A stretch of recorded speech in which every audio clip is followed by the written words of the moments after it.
بسم اللہ الرحمن الرحیم۔ السلام علیکم۔ زندگی کے چند کڑوے سچ۔ سچ نمبر 1، ماں کے سوا کوئی وفادار نہیں۔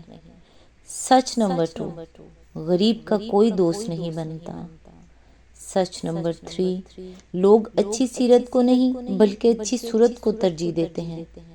نمبر 4، عزت صرف پیسے کی ہے، انسان کی کوئی عزت نہیں ہے۔ سچ نمبر 5، انسان جس شخص کے لیے دل سے مخلص ہو وہی شخص دھوکہ دے جاتا ہے۔ نبی کریم صلی اللہ علیہ وآلہ وسلم نے فرمایا، بلا شبہ سچ آدمی کو نیکی کی طرف بلاتا ہے اور نیکی جنت کی طرف لے جاتی ہے، اور ایک شخص سچ بولتا رہتا ہے یہاں تک کہ وہ صدیق کا لقب اور مرتبہ حاصل کر لیتا ہے، اور بلا شبہ جھوٹ برائی کی طرف لے جاتا ہے اور برائی جہنم کی طرف، اور وہ شخص جھوٹ بولتا رہتا ہے یہاں تک کہ وہ اللہ کے یہاں بہت جھوٹا لکھ دیا جاتا ہے۔ اللہ تعالیٰ سے دعا ہے کہ وہ ہم سب کو نیکی کی ہدایت دے اور اپنے نیک بندوں میں شامل کرے۔ اللہ تعالیٰ آپ کو اور آپ کے تمام اہل و عیال کو اپنے حفظ و امان میں رکھے، آمین۔ آج انشاءاللہ سورہ لقمان کی آیت نمبر 18 سے سٹارٹ کریں گے۔ اس کا ترجمہ اور تفسیر تفہیم القرآن سے بیان کروں گی جو اہل سنت جماعت کے لیے ہے۔ اعوذ باللہ من الشیطان الرجیم، بسم اللہ الرحمن الرحیم۔ اور لوگوں سے منہ پھیر کر بات نہ کر، نہ زمین میں اکڑ کر چل، اللہ کسی خود پسند اور فخر جتانے والے شخص کو پسند نہیں کرتا۔ اس کی تفسیر ہے، اصل الفاظ ہیں لا تسعر خداک للناس۔ سعر عربی زبان میں ایک بیماری کو کہتے ہیں جو اونٹ کی گردن میں ہوتی ہے، اور اس کی وجہ سے اونٹ اپنا منہ ہر وقت ایک ہی طرف پھیرے رکھتا ہے۔ اس سے محاورہ نکلا فلاں سعر خدا، یعنی فلاں شخص نے اونٹ کی طرح اپنا کلہ پھیر لیا، یعنی تکبر کے ساتھ پیش آیا اور منہ پھیر کر بات کی۔ اسی کے متعلق قبیلہ تغلب کا ایک شاعر عمر بن حی کہتا ہے کہ ہم ایسے تھے کہ جب کبھی کسی جبار نے ہم سے منہ پھیر کر بات کی تو ہم نے اس کی ٹیڑھ ایسی نکالی کہ وہ سیدھا ہو گیا۔ آیت میں لفظ ہے کہ اللہ تعالیٰ فخر جتانے والے بندے کو پسند نہیں کرتا۔ اصل الفاظ ہیں مختال اور فخور۔ مختال کے معنی ہیں وہ شخص جو اپنی دانست میں اپنے آپ کو بڑی چیز سمجھتا ہو، اور فخور اس کو کہتے ہیں جو اپنی بڑائی کا دوسروں پر اظہار کرے۔ آدمی کی چال میں اکڑ اور اطراحٹ اور تبختر کی شان لازماً اسی وقت پیدا ہوتی ہے جب اس کے دماغ میں تکبر کی ہوا بھر جاتی ہے اور وہ چاہتا ہے کہ دوسروں کو اپنی بڑائی محسوس کرائے۔ آیت نمبر 19، اپنی چال میں اعتدال اختیار کر اور اپنی آواز ذرا پست رکھ۔ سب آوازوں سے زیادہ بری آواز گدھوں کی آواز ہوتی ہے۔ اس کی تفسیر ہے، بعض مفسرین نے اس کا مطلب یہ لیا ہے کہ تیز بھی نہ چل اور آہستہ بھی نہ چل بلکہ میانہ روی اختیار کر، لیکن سیاق کلام سے صاف معلوم ہوتا ہے کہ یہاں رفتار کی تیزی اور سستی زیر بحث نہیں ہے۔ آہستہ چلنا یا تیز چلنا اپنے اندر کوئی اخلاقی حسن و قبا نہیں رکھتا اور نہ اس کے لیے کوئی ضابطہ مقرر کیا جا سکتا ہے۔ آدمی کو جلدی کا کوئی کام ہو تو تیز کیوں نہ چلے، اور اگر وہ محض تفریحاً چل رہا ہو تو آخر آہستہ چلنے میں کیا قباحت ہے۔ میانہ روی کا اگر کوئی معیار ہو بھی تو ہر حالت میں ہر شخص کے لیے اسے ایک قاعدہ کلی کیسے بنایا جا سکتا ہے۔ دراصل جو چیز یہاں مقصود ہے وہ تو نفس کی اس کیفیت کی اصلاح ہے جس کے اثر سے چال میں تبختر اور مسکینی کا ظہور ہوتا ہے۔ بڑائی کا گھمنڈ اندر موجود ہو تو وہ لازماً ایک خاص طرز کی چال میں ڈھل کر ظاہر ہوتا ہے، جسے دیکھ کر نہ صرف یہ معلوم ہوتا ہے کہ آدمی کسی گھمنڈ میں مبتلا ہے بلکہ چال کی شان یہ تک بتا دیتی ہے کہ کس گھمنڈ میں مبتلا ہے۔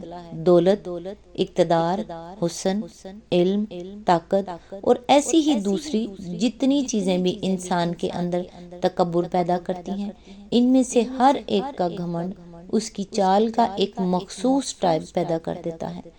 اس کے برعکس چال میں مسکینی کا ظہور بھی کسی نہ کسی مذموم نفسی کیفیت کے اثر سے ہوتا ہے۔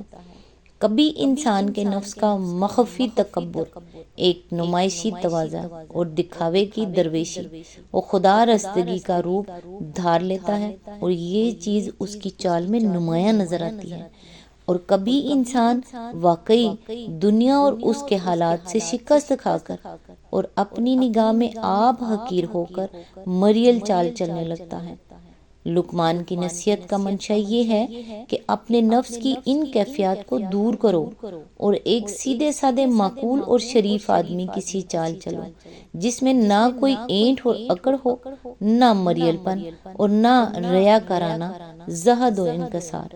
صحابہ کرام کا ذوق اس معاملے میں جیسا کچھ تھا، اس کا اندازہ اس سے کیا جا سکتا ہے کہ حضرت عمر نے ایک دفعہ ایک شخص کو سر جھکائے ہوئے چلتا دیکھا تو پکار فرمایا، سر اٹھا کر چل، اسلام مریض نہیں ہے۔ ایک اور شخص کو انہوں نے مریل چال چلتے دیکھا تو فرمایا، ظالم ہمارے دین کو کیوں مارے ڈالتا ہے۔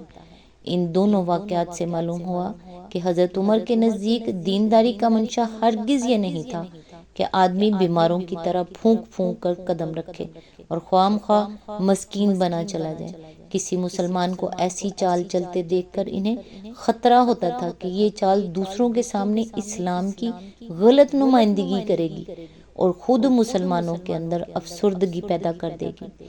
ایسا ہی واقعہ حضرت عائشہ کو پیش آیا۔ انہوں نے دیکھا کہ ایک صاحب بہت مزمحل سے بنے ہوئے چل رہے ہیں۔ پوچھا، انہیں کیا ہو گیا؟ عرض کیا گیا کہ یہ قرہ میں سے ہیں، یعنی قرآن پڑھنے پڑھانے والے اور تعلیم و عبادت میں مشغول رہنے والے۔ اس پر حضرت عائشہ نے فرمایا، عمر سید القرہ تھے، مگر ان کا حال یہ تھا کہ جب چلتے تو زور سے چلتے، جب بولتے تو قوت کے ساتھ بولتے، اور جب پیٹتے تو خوب پیٹتے تھے۔ مزید تشریح کے لیے ملاحظہ و تفہیم القرآن، تفسیر سورہ بنی اسرائیل، حاشیہ نمبر 43۔ آیت میں لفظ ہے بری آواز گدھوں کی آواز ہوتی ہے۔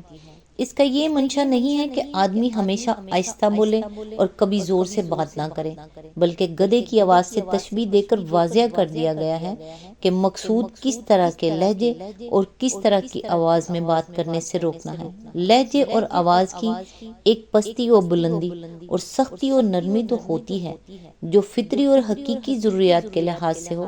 مثلا قریب کے آدمی یا کم آدمیوں سے آپ مخاطب ہوں تو آہستہ بولیں گے، دور کے آدمی سے بولنا ہو یا بہت سے لوگوں سے خطاب کرنا ہو تو لامحالہ زور ہی سے بولنا ہوگا۔ ایسا ہی فرق لہجوں میں بھی موقع و محل کے لحاظ سے لازماً ہوتا ہے۔ تعریف کا لہجہ مذمت کے لہجے اور اظہار خوشنودی کا لہجہ اظہار ناراضی کے لہجے سے مختلف ہونا ہی چاہیے۔ یہ چیز کسی درجے میں بھی قابل اعتراض نہیں ہے۔ نہ لقمان کی نصیحت کا مطلب یہ ہے کہ آدمی اس فرق کو مٹا کر بس ہمیشہ ایک ہی طرح نرم آواز اور پست لہجے میں بات کیا کرے۔ قابل اعتراض جو چیز ہے وہ تکبر کا اظہار کرنے اور دھونس جمانے اور دوسرے کو ذلیل و مروب کرنے کے لیے گلا پھاڑنا اور گدھے کی سی آواز میں بولنا ہے۔ آیت نمبر 20، کیا تم لوگ نہیں دیکھتے کہ اللہ نے زمین اور آسمانوں کی ساری چیزیں تمہارے لیے مسخر کر رکھی ہیں اور اپنی کھلی اور چھپی نعمتیں تم پر تمام کر دی ہیں۔ اس پر حال یہ ہے کہ انسانوں میں سے کچھ لوگ ہیں جو اللہ کے بارے میں جھگڑتے ہیں بغیر اس کے کہ ان کے پاس کوئی علم ہو یا ہدایت یا کوئی روشنی دکھانے والی کتاب۔ اس کی تفسیر ہے، کسی چیز کو کسی کے لیے مسخر کرنے کی دو صورتیں ہو سکتی ہیں۔ ایک یہ کہ وہ چیز اس کے تابع کر دی جائے اور اسے اختیار دے دیا جائے کہ جس طرح چاہے اس میں تصرف کرے اور جس طرح چاہے اسے استعمال کرے۔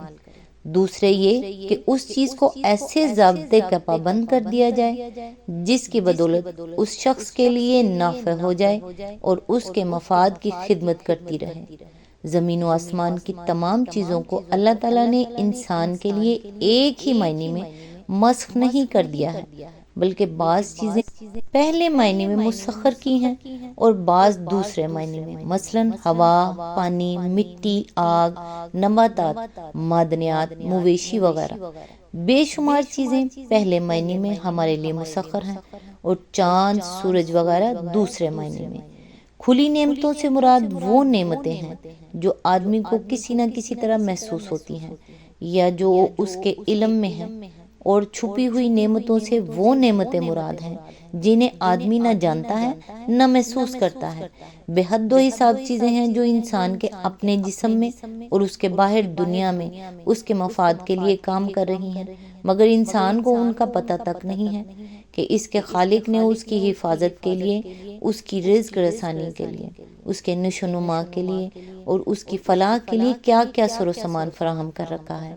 سائنس کے مختلف شعبوں میں انسان تحقیق کے جتنے قدم آگے بڑھاتا جا رہا ہے، اس کے سامنے خدا کی بہت سی وہ نعمتیں بے نقاب ہوتی جا رہی ہیں جو پہلے اس سے بالکل مخفی تھیں، اور آج تک جن نعمتوں پر سے پردہ اٹھا ہے وہ ان نعمتوں کے مقابلے میں در حقیقت کسی شمار میں بھی نہیں ہے جن پر سے اب تک پردہ نہیں اٹھا ہے۔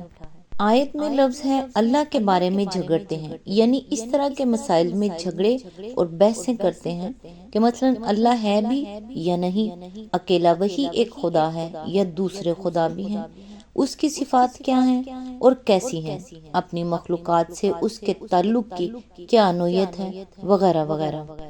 آیت میں لفظ ہے روشنی دکھانے والی کتاب، یعنی نہ تو ان کے پاس کوئی ایسا ذریعہ علم ہے جس سے انہوں نے براہ راست خود حقیقت کا مشاہدہ یا تجربہ کر لیا ہو، نہ کسی ایسے رہنما کی رہنمائی انہیں حاصل ہے جس نے حقیقت کا مشاہدہ کر کے انہیں بتایا ہو، اور نہ کوئی کتاب الہی ان کے پاس ہے جس پر یہ اپنے عقیدے کی بنیاد رکھتے ہیں۔